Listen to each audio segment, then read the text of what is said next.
Өзінің төріндегі бақытты көре албаған адам біреуінің қоросынан бақыт таба албайды. Қолыңыздардағы бұл кітептен еш емес. Аталышы бізге бір өмірлік сабақ. Бақыт сенің жаныңда, сенің үйіңді, сенің жұбайыңдың жылмаюсында, балдарыңдың күлкісінде, ата-енеңден тырыш басқан жүзінде, бір туғандарыңдың аманшылығында, жашауыңдың тыныштығында. Урматты оқырман, кітеп қолыңда.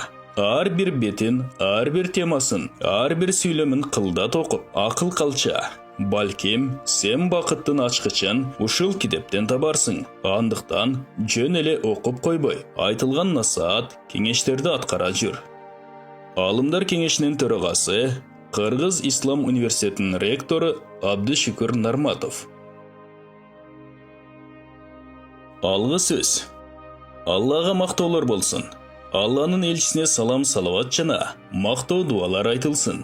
Анын үй білесіне, жоро жолдаштарына, аны ерчіп тура жолда жүргендердің барына жаратқанның райымы төгілсін.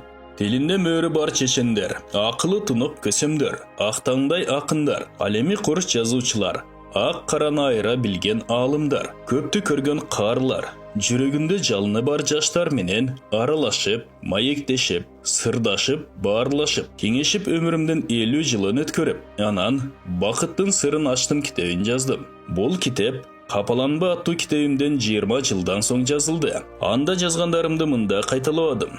Болгону жашоомду көзүм менен көрүп, башымдан өткөргөнчө бирөөлөрдөн уккан окуяларды гана тизмектедим. Урматтуу окуучум, бул далалатымдын баары экөөбүз тең бакыттын даамын татып, жашоого каниет кылып, тынч, бейпил өмүр сүрүүбүз жана башкаларга да ушундай жашоо тартуулообуз үчүн гана.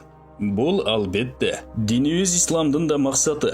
Жер бетиндеги ар бир акылы тунук адамдын да көздөгөнү эмеспи? Ошондуктан бул эмгекке батыш менен чыгышка, түндүк менен түштүккө, айтор кайсы жерге барбайын мени таасирленткен окуяларды киргизип, анан алардын тийгизген пайдасына учкай токтолдум.